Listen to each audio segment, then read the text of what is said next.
স্বাগত চট্টগ্রাম প্রতিদিনের সঙ্গে আছি আমি আসিফ সামাদ। চট্টগ্রামের লালদিঘির অগ্রণী ব্যাংকের ভল্টে 4,38,00,000 টাকা ঘাটতির ঘটনায় চাঞ্চল্যের সৃষ্টি হয়েছে। ব্যাংক কর্তৃপক্ষের অভিযোগ, গ্রাহকদের আমানতের বিপুল এ অর্থ ভল্ট থেকে সরিয়ে আত্মসাৎ করা হয়েছে। এই ঘটনায় করা মামলায় ব্যাংকের সিনিয়র অফিসার ও ক্যাশ ইনচার্জ মোহাম্মদ কামরুল হোসেন এবং ব্যাংকের কর্মকর্তা কর্মচারী না হওয়া মোহাম্মদ জাফরুল্লাহ তানভীরকে গ্রেপ্তার করেছে পুলিশ। পরে আদালতের মাধ্যমে তাদের কারাগারে পাঠানো হয়। মামলার এজাহারে বলা হয়, গত 9 আগস্ট ব্যাংকিং কার্যক্রম শেষে নগদ অর্থ এবং ভল্টে থাকা টাকার হিসাবে গরমিল ধরা পড়ে। পরে যাচাই করে 4,38,00,000 টাকার ঘাটতি পাওয়া যায়। এই ঘটনায় কয়েকজনের নাম উল্লেখ করে মামলা করা হয়। এখানে ক্যাশ ইনচার্জ যিনি ছিলেন, এখানে উনি নাকি 4,38,00,000 টাকা এরকম ধরনের উনি এই ক্যাশ থেকে সরাই রেখে উনি এটা নিয়ে নিয়েছেন। এরকম ধরনের তথ্য প্রমাণ পাইছি। তথ্য প্রমাণ তারপর ওনাদের অভিযোগের ভিত্তিতে আমাদের কোতোয়ালিতে একটা মামলা হয়। বিএনপি সরকারের প্রথম 6 মাসে জবাবদিহিতা প্রতিষ্ঠা ও নারীর ক্ষমতায়নে বেশ কিছু নীতিগত পদক্ষেপে ভাগ্য পরিবর্তনের আশা সাধারণ জনগণের।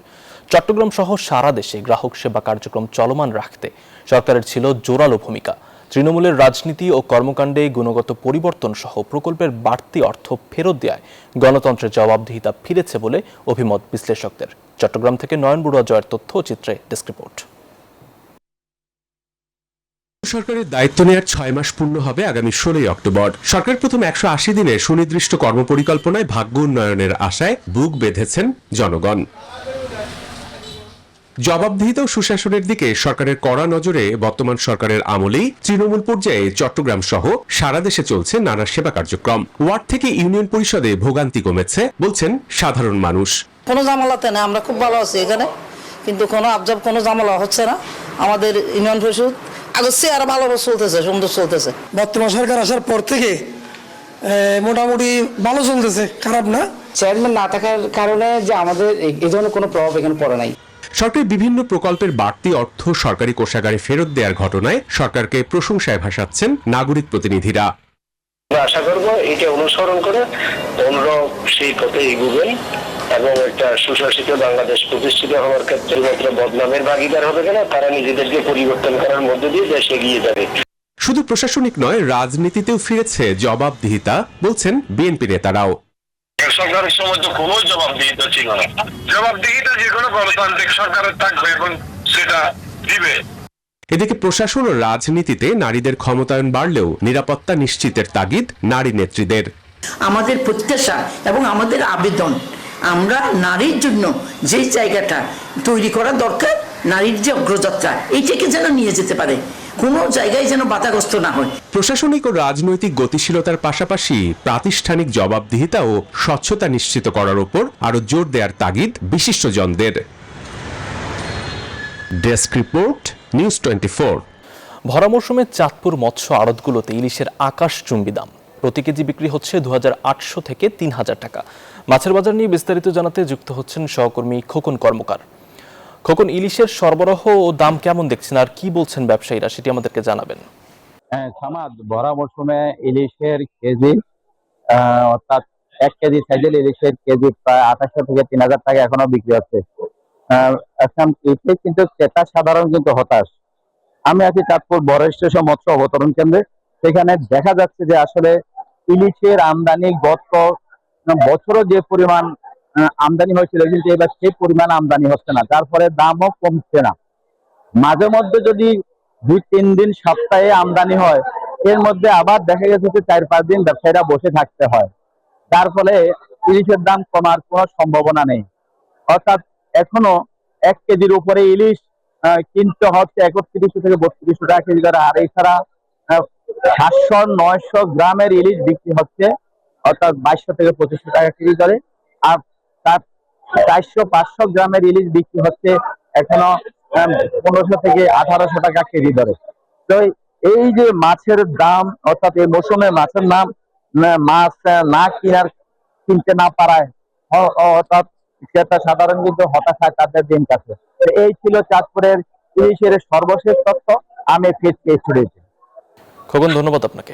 কুমিল্লা নগরীতে অটোরিকশা ও ইজি বাইকের দৌরাত্মে অতিষ্ঠ নগরবাসী। যানজটের বিস্তারিত জানাতে সরাসরি যুক্ত হচ্ছেন সহকর্মী HM মহিউদ্দিন। যানজট নিরসনে সিটি কর্পোরেশন কি কোনো পদক্ষেপ নিয়েছে, জানাবেন আমাদেরকে। ধন্যবাদ সামাদ আপনাকে। আপনি যেমনটি বলছিলেন যে কুমিল্লাবাসীর দীর্ঘদিনের যে যানজটের ভোগান্তি সেটি হচ্ছে ইজি বাইক, অটোরিকশা, মিশুক, এই সকল অনিয়ন্ত্রিত প্রায় 40,000-এরও অধিক এই কুমিল্লা শহরে ইজি বাইক থাকার কারণে সাধারণ মানুষের ভোগান্তির কোনো শেষ নেই। তবে দীর্ঘদিন বিভিন্ন রাজনৈতিক মহল, সিটি কর্পোরেশনের যে সাবেক মেয়র, সকলেই এগুলি নিয়ে বিভিন্ন সময় উদ্যোগ নিলেও এটি আসলে কখনো নিরসন প্রতিকার হয়নি। তবে বর্তমান সিটি কর্পোরেশনের নতুন যে নবনির্বাচিত যে প্রশাসক এসেছেন ইসুফুল্লাহ টিফু, তিনি নতুন করে একটি ঘোষণা করেছেন যে কুমিল্লা শহরের নাগরিক এবং যারা ইজি বাইক চালক এবং যারা মালিক তাদেরকে এই ইজি বাইকে নতুন করে 10,000 অটো মিশুকের তারা নতুন করে তার লাইসেন্স দিবে। সেই প্রক্রিয়ার সেটি তারা উদ্বোধন করেছেন।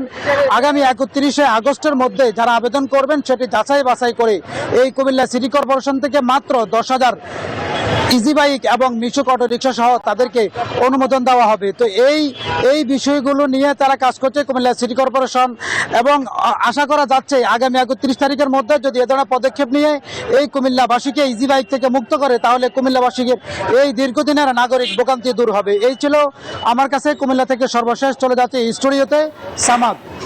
মহিউদ্দিন, ধন্যবাদ আপনাকে। চট্টগ্রামের লালদিঘিতে বন বিভাগের আয়োজনে চলছে 15 দিন ব্যাপী বৃক্ষ মেলা। তৃতীয় দিনে মেলায় দর্শনার্থীদের ভিড়ে মুখরিত মেলা প্রাঙ্গণ। বিস্তারিত জানাতে মেলা থেকে যুক্ত হচ্ছেন সহকর্মী নয়ন বড়ুয়া জয়। জয়, মেলায় দর্শনার্থীদের ভিড় কেমন দেখছেন জানাবেন আমাদের।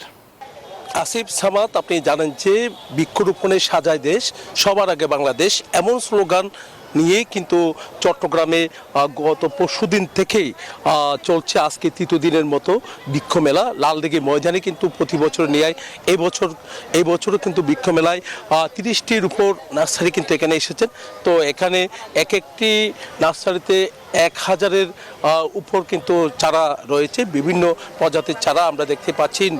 এখানে নানা রকমের চারা কিন্তু রয়েছে, তার কারণে যারা দর্শনার্থী রয়েছে তাদের ভিড় কিন্তু যত সময় গড়াচ্ছে তত বাড়ছে। এখানে যারা নার্সারি মালিকরা আছেন, যারা এখানে আশা নিয়ে এসেছেন, তারা বলছেন গত বছরও কিন্তু এই লালদিঘি ময়দান থেকে 1 কোটি টাকারও বেশি বেচা বিক্রি হয়েছে। এবারও তাদের যে একটা লক্ষ্যমাত্রা রয়েছে সেই লক্ষ্যমাত্রা অনুসারে কিন্তু কোটি টাকার এখানে চারা বিক্রি হবে বলে তারা আমাদেরকে জানিয়েছেন। এখানে ভালটা থেকে শুরু করে দেখতে পাচ্ছেন, আনার থেকে শুরু করে বিভিন্ন রকমের চারায় ফল দেখা যাচ্ছে। তবে এখানে যারা ক্রেতা তাদের আকর্ষণ বাড়াতে এরকম ফল সহ চারা কিন্তু তারা রেখেছেন। এই ছিল আমার এখানকার সর্বশেষ। ফিরে যাচ্ছে স্টুডিওতে আসিফ সামাদের কাছে। জয়, ধন্যবাদ আপনাকে। টানা বর্ষণ আর পাহাড়ি ঢলে বান্দরবান পৌরসভার অস্থায়ী ডাম্পিং স্টেশনের ভেসে আসা বর্জ্যে ক্ষতিগ্রস্ত হয়েছে অন্তত 8 একরের 3টি ফসলি কৃষি জমি। পাশাপাশি দূষিত হয়েছে পুকুর, ঝিরি, ঝর্ণা সহ পানির উৎস ও আশপাশের পরিবেশ। দুর্গন্ধ ও স্বাস্থ্য ঝুঁকিতে চরম ভোগান্তিতে পড়েছেন স্থানীয়রা। বান্দরবান থেকে এইচএম সম্রাটের পাঠানো তথ্য ও চিত্রে ডেস্ক রিপোর্ট। এক সময়ের সবুজ কৃষি জমি এখন প্লাস্টিক, পলিথিন, চিকিৎসা বর্জ্য, কাচের টুকরো এবং বিভিন্ন ধরনের আবর্জনায় ঢেকে গেছে। বৃষ্টি আর পাহাড়ি ঢলে অস্থায়ী ডাম্পিং স্টেশন থেকে ভেসে এসেছে বর্জ্য। পানির সাথে পচে যাওয়া ও পচনশীল এসব আবর্জনা ছড়িয়ে পড়েছে কৃষি জমিতে। এতে ব্যাপক ক্ষতি হয়েছে ফসলি জমির। কৃষক বলছেন জমিতে নেমে কাজ করাও অসম্ভব ও ঝুঁকিপূর্ণ হয়ে পড়েছে। সব ময়লাগুলো এখানে আসে, যোগান করতে পারতেছি না, পুকুর তো ভেঙে গেছে, তার কারণে বেশি কষ্ট আছে আমরা। শুধু কৃষি জমি নয়, দূষিত হয়েছে স্থানীয়দের গোসল ও দৈনন্দিন ব্যবহারের পুকুরের পানি। এক সময়ের স্বচ্ছ পানির ঝর্ণাটিও এখন বর্জ্যে ভরা দূষিত খালে পরিণত হয়েছে। গোসল করতে নদীতে পারি না, ওইটা সব ময়লা চুলকায়, অসুস্থ হয়, তারপর থালা বাসন ধুতে পারি না, কাজ কাম করতে পারে না, গন্ধে মানে মানুষ অসুস্থ হয়ে যায় এই জায়গায়। এদিকে পৌরসভার নির্বাহী প্রকৌশলীও স্বীকার করলেন অব্যবস্থাপনার কথা। যারা ক্ষতিগ্রস্ত কিভাবে সহযোগিতা করা যায় এটা আমরা পদক্ষেপ নেব। এসব বর্জ্য ব্যবস্থাপনার স্থায়ী সমাধান চান স্থানীয়রা। Desk report, news 24। এই ছিল চট্টগ্রাম প্রতিদিনে। ধন্যবাদ।